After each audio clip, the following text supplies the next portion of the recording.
Hello, everyone. Welcome to BizChicks TV. This is the place where you can find tips and tools to help you do business better. We're here to help you run a profitable business that's fun to run and to take the hassle out of your hustle. And today we're here with Coach Caren. We're talking about profits in daily, how to make that money in your business every single day. So if you haven't done so already, run, get a pen and a piece of paper, or get your favorite um, device, and let's take some notes because Coach Caren is always dropping nuggets. She's here all the with us all the way from Toronto, Canada, and we're so happy to have her in the house. Coach, I just I always get excited when it's time for you to come on the show because I know I'm going to learn something that I can do quickly and apply to my business or my personal life to improve my finances. So, without further ado, I'm Charlene from California Cover Ups. I'm introducing Coach Caren Fern, all the way from Toronto, Canada, and you can find her on the internet everywhere under Profits in Daily. How you doing? And welcome to the show, Coach. Thank you, and I'm doing great. Good. I love it. That is some fantastic lipstick. No, that's guys. That's just a sidebar. Okay, but I do love the lipstick. Oh, Ooh. so what do you have for us today?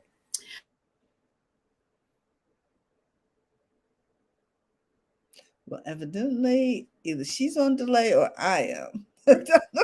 Oh, what did happen here? I'm going to cover a few that we touched on. There's so many more, but we talk about motive, motivation, grounds last week, and today we're talking about cause in our purpose. And it's so important to know your cause. You're fighting for a cause. This is your cause. Your purpose is a cause, and you really want to fight for it. And I want to say something to you.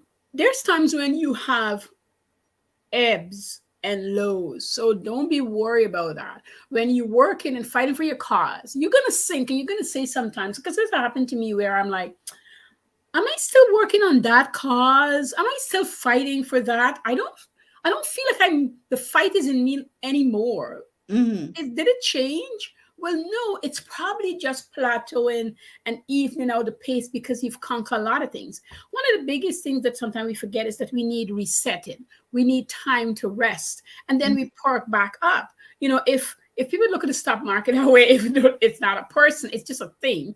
Mhm. It needs this place where it has to, and then it goes up again, and it Ebb and has to do flow. it. Nothing stays the same. If you're afraid of change, I feel really sorry for you. I really, really feel sorry for you because it's something, it's not like we like it, but you got to get used to it. Mhm. I didn't know this, but I'm a person who changed my furniture around in my house like crazy. I could never had anything permanently because I'm just a changer. I just had this habit. I don't know why. And a guy on TikTok explained it this way. He says, you are in tune with new beginnings. And when it's happening, you need to move things around. You don't know why. And he Hmm. said it used to bother him because he would move things around. His wife would move things around and he would say, oh my God, leave the furniture where it's at. Like, let me just sit in this chair now. I'm enjoying this one. And she'd move it again. And he Mhm. said, same thing with his mom. And he's like, why? Why? And then he started realizing over time, because he started paying attention. When she moved the furniture, things move, things Ah. change. And it just depends on how you look at it. You can say for the better or you can say for the worse. If you're having a hard time when the change happened, is it really for the worse, or are you experiencing something so new and outrageous that it has you in panic and you see it as the worst thing that ever happened to you? Oh my goodness. And it's not the worst, but it feels like it. I know it Mhm. feels like it. It's like if you're standing in mud, and it's a gross thing to be in mud because nobody wants their feet in mud. I know people run through mud, but they prepare their mind and soul to go in the mud race. But Uh-huh. if you were just dumped into mud, your whole body reacts to it. All kinds of stuff happened when I was very little. I was very scornious. I don't know if that's a word, but I scorned things. Like I didn't want to touch certain things. Oh. And we were living in a place where an apartment my mom was in, and I don't know if I think the sewage burst, and they were trying to fix it They fixed it to some attempt, but then there's a whole bunch of stuff was happening underneath. They were diligently working on it, let me tell you. But the yard that we had to walk through had these um, pallets, piles, so that people can walk on them instead of touching that. So the workers, I guess in the day when people go on to work in school, they pick them up, work on it, and then put them back down. And we'd get to where we live, right? Because we were living in a back apartment. They had others at the front. And I remember that little, I used to panic every time I walk on them. And one day, my feet went into it. And I screamed and cried and carried on to my mom about it. And because I was so panicky, so afraid of it, when I screamed, my sister's feet also went in and nothing happened to her. This is what I want to really be clear on. Nothing happened to her. But me, within a day or two, my whole foot was swollen.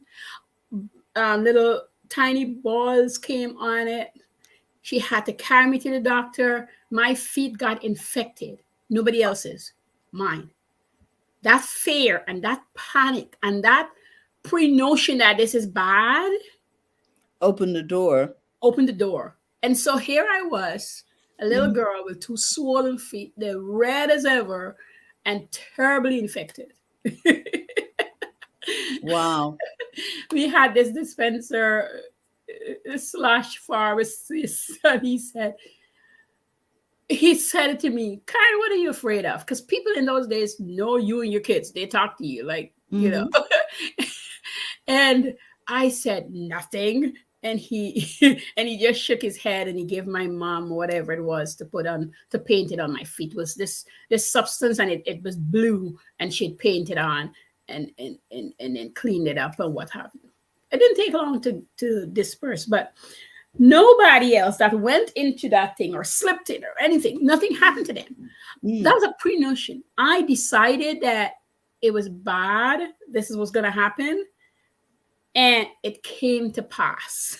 But it came to pass. Yeah. So when something bad happened to you, it's not like you mustn't panic, but just don't plan for the bad. Like, if it's going to happen, it's going to happen.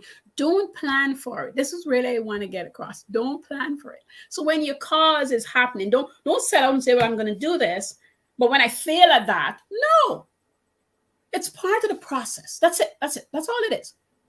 This thing that's happening right now is part of the process. It is taking me over on the left, even though I want it to go right. Yes. Because left is more purposeful. Left is going to give me the greatest lesson. Left is going to make me bless more people. That's why I'm going left. My cause haven't changed. It's just taking a left turn for the betterment of myself and my sanity and my company. Oh, let's start looking at business that way. That's a great way to look at things. Yeah, that's a great way to look at things. Where's the lesson in this? What can I learn from this? Yes. Why did it take this turn? Yeah. You know, because life can take some interesting twists and turns. Interesting. The first question I have is, what makes you rise to your actions? And if you're like me after Corona, getting up early was like the hardest thing I ever did in a long time. I'm a 5 o'clock riser since I was 9. I tell people I was waking up between 4 and 5 at 9 years old. So waking up early when people are like, I gotta wake up early, I'm like, I did it my whole life. And then I was in this slum where I couldn't get up at 5.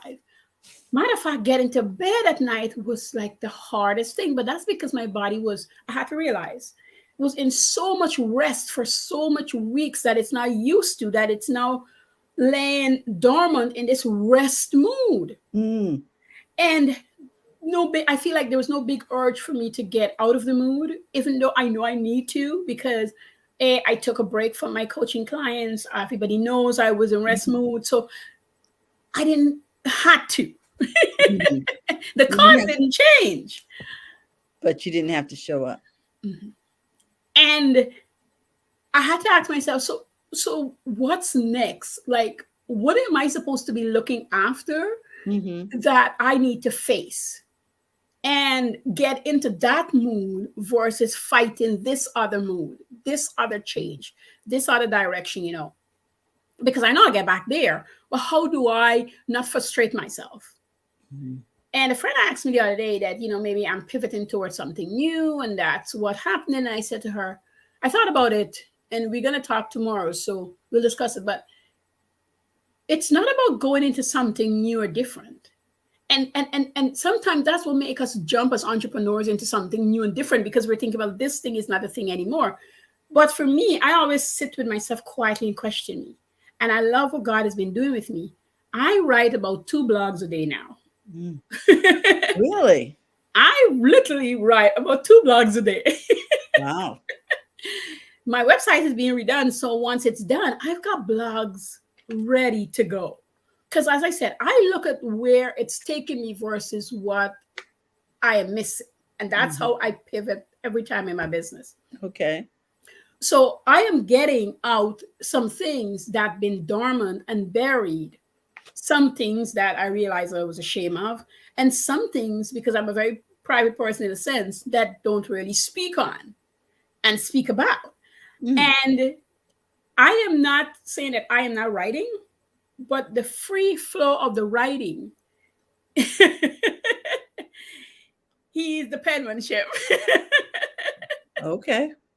The topics, the that I just want to, like, I'd just be sitting and it just comes. And I would just get on my iPad and I could write so Wow. much in an hour or two that I would look back and just be amazed of how much is accomplished Yes. in this timeline.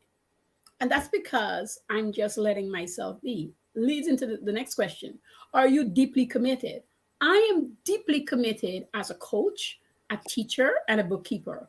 I'm deeply committed. So because those things are deeply committed in me, which mean I bless people, I help people, I talk to people about money, I talk to people about mindset, I talk to people about living a really good rounded life, and that means eating well, exercising. All these are things that I cover within my coaching practice. And I do it because it really allowed the person to see where they're ebbing and flowing and Mm. where some focus need to be. Because there's times when you're in your business and you're really plowing along in sales and you're really working hard. Maybe you had a marketing plan or need to be revisited or something. Let's say that was the case. But before you get to it, sometimes there's some things you need to look at. You need to see how, are you just grabbing food, or are you plan out your menu and you know what's going in your body so that it helps you in your brain, it helps you with fatigue and all that stuff. And are you, even if you're not a big workout person, are you just going for walks regularly, not today and whenever, but you have a schedule and you get to walk it 10 minutes, 50 minutes, I don't care how long it is, but you walk it because when you walk, your left and your right hand does some things and your feet to you when you walk and you get out there, you get the fresh air. Are you doing that? And if you can't go far in your yard, up and down your stairs, when you can go out if it's raining, when you can go out and you can, when it's raining, you're inside, when you're outside, when it's not raining, you're outside. So I tell Yes. people, if it's raining, walk inside, because then you're sticking to your schedule and you're Yes. not making excuses. So when you're deeply committed, sometimes it has nothing to do with that. Maybe you need to go clean a room that it's packed up and there's a lot of crap in there. You need to get rid of those things. And while you're doing those things open and make room for you to go back in now into your marketing strategy and say, hey, this is not what I really want to do. I just did it because I saw, heard, or decide. But in my inside, I know this is not the path for me. So let me clean some things up. So once you finish cleaning up the room, you come out now and you realize you can actually clean up that spot that's been there and not doing anything for you. Now, once you clear it away, I think this is the part a lot of times people, business coaches, even us, don't talk about. When you clear that up, you Mhm. find things in there that you don't want to acknowledge. You're going to get some hard things to go do. You don't want to do them. Right? You got to do them because you're committed. If you're committed, you get them done. And it don't matter how hard it is, you do the first step. That's it. Just the first step. Just the first thing. That's all you do. You do the first thing and it's done. And then you do the second thing and then it's done. And you can even write a little note. I'm still committed to this project. I'm committed to my business. The cause has not changed. We have Mhm. moved around in direction. Like, write yourself these little notes so it keeps you accountable and you feel like you're still in the game. Because the biggest lesson I learned is if you leave something and it's not working out for you and you do something else, that also doesn't work out for you. And you do something else, that also doesn't work out for you because you are missing the point the first time around. So, You are missing the point. so let me see if I understand. So what we're saying is that you can keep trying at the same thing, getting the same results, because that basically constitutes insanity. But so you need to take a different approach.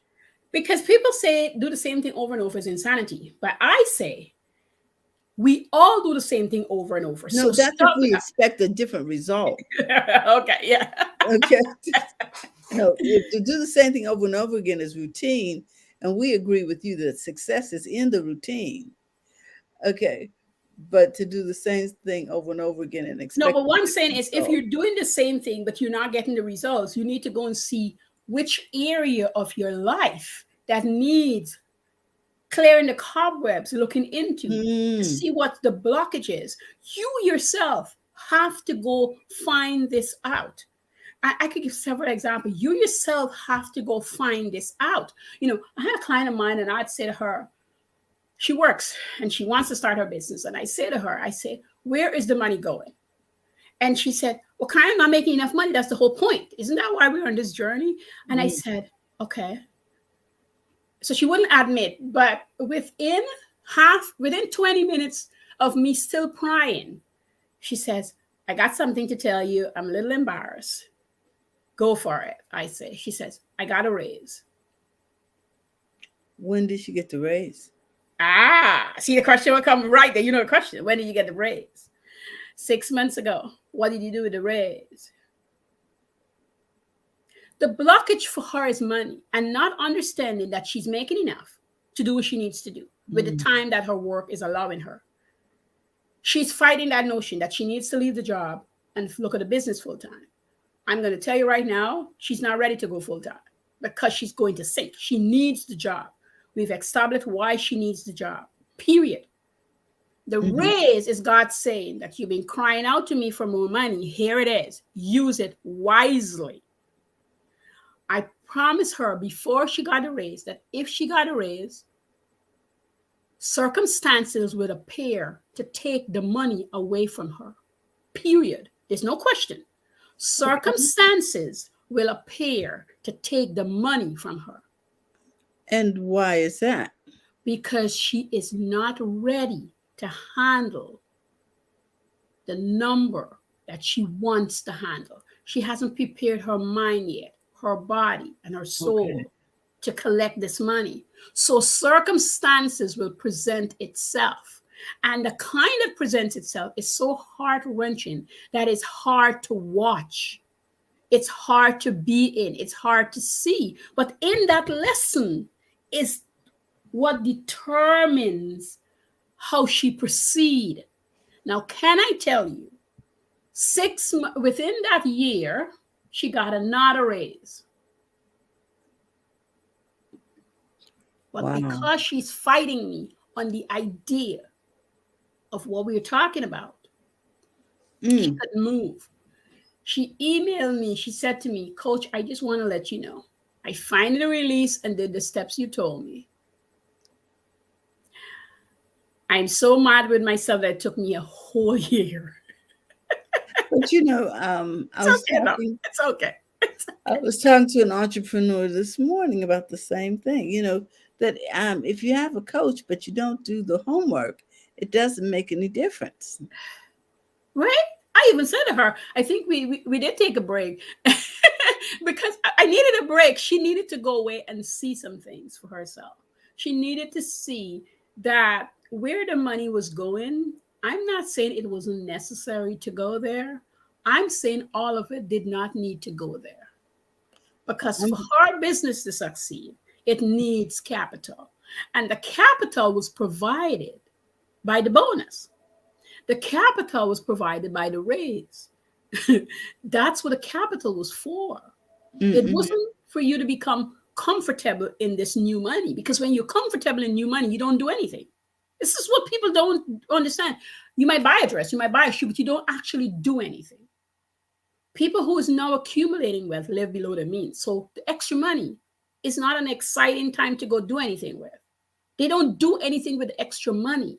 That is the norm, I should say. It's not like they don't do anything with it, but it's not like the norm with it. Okay, so an example, I was listening to this, she got a podcast and what have you, financial analyst, something she is, but she was talking about getting a raise and taking all the money and telling nobody about it, but spent 3 months, 90 days looking for a business to buy. That's what she did. Oh. She spent 90 days looking for a business to buy. And in 30 days, for sure, she had her first business to buy, but she didn't buy it because it wasn't what she wanted. Within 45 days, 3 businesses, appear. And by the time she hit 60 days, she had a choice out of 9 businesses to buy that looked really good. Now, I'm giving this story because this is the opposite of what I just spoke about. This woman was looking at how she can expand her money and grow her wealth. My client was so into where her poorness is so ingrained in her pores that lifting herself out of that is way more than what I'm talking here. And boy, did we do some work. We have done some work. So I want to make it clear that she's grown tremendously. She's grown tremendously. She's done a lot of work, but the resistance lies in her accepting that she can do X, Y, and Z. Now, let me tell you, this doesn't mean that she doesn't make money. This doesn't mean that she hasn't earned $10,000, $12,000, what have you. This is not what I'm talking about. She has set a limit to something that she hasn't spoken of, and I have to wait for her to want to expose that. So when she hit a certain level, she panics and she dive in. Now she's got kids, and the hardest part for her is to watch the kid who has watched her, and he said, "I'm not going to live like that. No way." And he takes lots of our discussion and use it for himself, which means he has been tittering and moving. And she said to me, "I am so mad because I know he has money." This was a discussion at the time. And he wouldn't lend me any because he said to me, "I'm going to do the same thing my coach told me not to do, so I'm not lending you any, Mom." She said, "I can't believe he said that to me." He's living with you. He's a young guy. He knows, he watches, he sees, so he's not alone himself, because he said, and he had 2 sessions with me, and he said, "I want to be the kind of husband when I get married. If my wife said to me, I don't want to work for a year, I can manage. 2 years, I can manage, and our children wouldn't suffer and our life wouldn't suffer. I want to be the kind of husband who's there for my wife and my children. But most importantly, if I don't do it in advance, how could I do it?" Well, And just a couple of sessions we had, because he wanted to talk to me about some things, and we did some sessions. He's supposed to come back on a little later this year to do some more sessions. But he's learning from what he doesn't want. He's learning, seeing what he doesn't want. So she's kind of his training wheels that's happening there, right? All right. So let me don't get too far away. But what I'm showcasing to you is the difference in thinking. This person over here understood that if they get a raise, if they move up in life, here's the things I want to do for me. If I'm afraid and I'm frightened, I can't have my full-time job. Analysts, people, we think a lot about numbers and all kind of stuff all day. How dare me take on buying a business when this is my job right now? But in her mind, it's going to grow. She's going to hire people. If she had to hire people and bought that business, and she need to hire, I don't know, 3 to 4 people, and all she made was $1,000 a month, just let's say, she's going to make more. But let's say she made just $1,000 a month. She understands the $12,000 that she made a month is okay, because the business is an asset. The business has money inside. The business is plain employee, versus the other person here who has a job, is getting a raise. But because she's been so deciding, because this is a decision, that if I get here, if I reach to this place that I truly want to go to, I am not going to be the person I am anymore. I'm not going to be serving the Lord as I should anymore. I am going to be what was the word she used once? She doesn't use it anymore, so we passed that. But she used to say that she's not money hungry, or kind of a lot of languages where say that, even though she says, I want X, Y, and Z. So she says, I want it, but the actions is on the opposite end. Okay. It is not an easy task. I tell people, I talk to people about money all the time, and I understand it's not an easy task to break what is so deep inside of you, even if Yes. you are working for your cause. It is not easy. It's doable, but it's not easy because you go back. You really go back a lot without telling anybody into whatever there was. Rich Dad Poor Dad, Robert from Rich Dad Poor, he said that. He says, as I got richer, Mm-hmm. the hardest thing that I've ever done and continue to do is fight my poorness while I'm rich. Because my core belief that I should be poor. My core belief is that I should be poor. I shouldn't be rich. So this rich is me in this new reality that fights me all the time to pull me back into my poorness. Mm. And it's a fight I do in my head. I battle it in my head. And I know I battle it because my rich friend, who we talk about, is rich dad, my rich friend, because he never had to battle that. His Ah. outlook on life is so different than mine. When I'm panicking, his words used to always be, why are you worried about that? You can do more. You can make more. You can have more. That was always his thinking, whereas Robert thinking was, oh my God, if all of this gone, what am I going to do? Like, what's going to happen to me? And I go down that panic road. And so even though I'm still fighting up like he might have been, I fight differently. I fight from a poor state of mind. Okay. All right. As opposed, it's sort of like someone who says, you know, I'm not going to have enough. And someone else says, well, God's got more. Even if I mess this up, Uh-huh. He's got more. Yes. So that their ability to take a risk is Mm-hmm. different It's different. It's different. because they're looking at two different sources. Yes. Yes. Mm. It's very, very, very different. It's just different. And when the more you talk to people, the more you realize how you just have to work with where the person is coming from versus where you'd want them to be, because they'll get there. And some people's going to take them longer. This morning the washroom was thinking about my first coach when I got him, and a friend of mine really needed some help. And I said, I don't mind bringing you on with my coach because he's really good. I'm going to tell him what's going on. You can hop on the call. And after she got off the call, she said to me, how much are you paying him? And I told her, and she says, you're paying this guy this money just to talk to you on the phone? And I knew she couldn't get it. I knew she couldn't get it. In her eyes were, why would you pay this guy thousands of dollars for him to tell you this? You can go to the library, you can read it, you can research it, you don't need him. That was her thinking, eh? And I didn't say anything, but she came to visit me. She wouldn't stop visiting because she really wanted to understand. And I give her that. She really wanted to understand, why would I pay for a coach? I was real estate at the time. I said, because you get things that you just don't get out of the book only. Like, this is like, we coach online. Well, the thing too is, and I was talking to the person about this morning, when you hire a coach or you invest in a coach, you get to benefit from all the mistakes they've made. They Yes. tell you where the pit holes are Yes. in the road and save you money. Yes. So I pay the coach $1,500, but he keeps me from making a $20,000 mistake. Yes. I went to look at a townhouse, Terry, and he told Mhm. me the current evaluated was a duplex. And I wanted to buy this townhouse so desperately. And he said, I know you can do it, Caren. So we went and crunched the numbers, and we came back to the table, and he said, so what are you going to do? I said, I really want to get the house. See, you really want to get the house? And he said, why you want to get the house, eh? I was like, and I told him all the reasons why. He said, so how much money are you going to make in the house? And I went so quiet in how much money, because the house wasn't going to make me much money. It was not an asset. No, the house was going to make me 150 if I was lucky. And this is two each, right? So I get like $300. And he says, and that's what I came away with. And he says, Caren, you're not going to make that. You're going to make about $100 because when you pay for this and pay for that, because of course I left out things that I didn't want to recognize and look Yes. at. We all do, or we don't know what we don't know. Right? So you talk to the coach. The coach has been through the process, Yes. understands where the pitfalls are, and said, "But have you considered this? Have you Yes. considered taxes? Have you Yes. considered the Yes. assessor's report?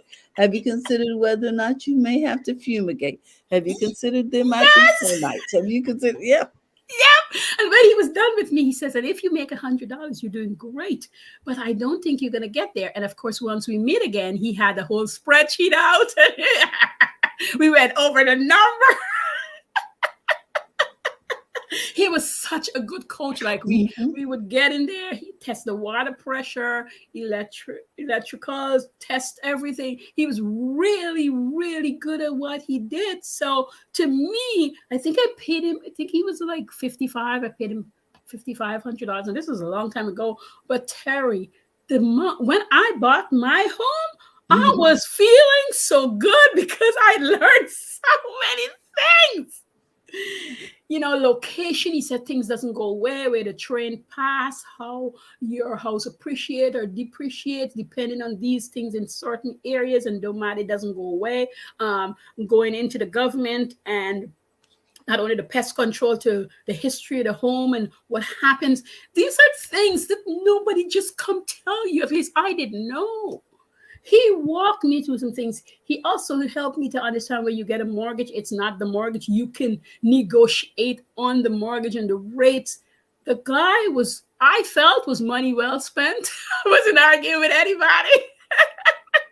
absolutely. And I put in the work too. Because that's the thing. He told me up front, he says, after my third call, if I find that the person's not putting in their work, I really don't want to waste my time and energy. I rather fund the money, because I want to work with only people who want to work and do the work and put in the groundwork, because this is not easy. I know you hear, and I was now creeping online. He says, I know you hear everything happen like this, but it's not true. Sometimes it takes you a full year to buy your first property. He said, my first property, it took me 2 years because of so many different little things that I needed to get in there, learn, and Wow. do well so that I don't lose money. He said, my first property, I didn't lose money in terms of thing, but I didn't make any money either. He Mhm. said it was just an even split. He made no money, but he lost a lot of time. He lost a lot of time. So Wow. he's really, really a good coach. So if you don't put in the work, you can't see the results of it. You just can't see the results. But because then we talk about cause. Your cost is the same. Okay. Mhm. So if Aaron said to me, I let go people, that doesn't mean he's not a good coach or he doesn't coach anymore. He's just coaching his ideal people. He's coaching the people who gonna do the work, who progress gonna come out of it, and every now and then you get people who it doesn't work. My friend that came online with me told me, he says, Karen, she's not gonna work out. I listened to when I asked questions, I listened to her response. I'm like, it was just a couple that quick. How could you tell? Because of course I wasn't in this space. He says, I know. He says, I know. And that's why I allow you to do that. I usually don't do that, but I had a feeling you needed to experience somebody else in a coach call and see how they respond, so we can have also this discussion. So his cause didn't change. He still continued to flip property, rent property, and coach people, because Mhm. he still was doing it. It's just different things pop up. He knows what to do. He move on from it. Whatever you're doing, if your cause is still the same, and again, you get to go left, don't freak out. You just went left. That's it. Don't freak out. Wow. Well, we are at Oh boy, the I top of the rarely go. show. I didn't realize. So we want to Sorry, review. Terry. It's okay. We want to. I didn't want to cut you off because you were flowing. Okay. So we talked today about know your cause, right? Mm-hmm, mm-hmm. And I believe the first thing you asked us was this: Yeah. what makes you rise to take action? Yes. And that's how you identify your cause. Is that what you're Yes, saying? yes, well, I say rise to take action. That's how you identify it in your purpose, your cause and your purpose. But I also want to make sure that the people who is really suffering right now, maybe in that cause, and Mhm. question the cause, just get yourself and look at different parts in your life to see if the cause still stand for you first, and what you need to do about it. You don't have to abandon it, but maybe you have to shift some things, or maybe this is a time where it's just moving like this and it's not really doing up or down because of some kind of stagnation in between that's happening within you, because whatever's happening within you is affecting your business, period. Yes. Okay. And then you ask us, are we deeply committed? Hmm. Yes, this Mhm. was a big one for me because I used to be so anybody asked me this question, I would say, yes, I'm committed. And then when I go by myself and I start listening it down, I realize where my commitment level was. It was in between, might be a 50 or a 60. Sometimes I get Mm. to a 70. I wasn't 100% committed. When I'm 100% committed, nothing can stop me, no matter what's going on.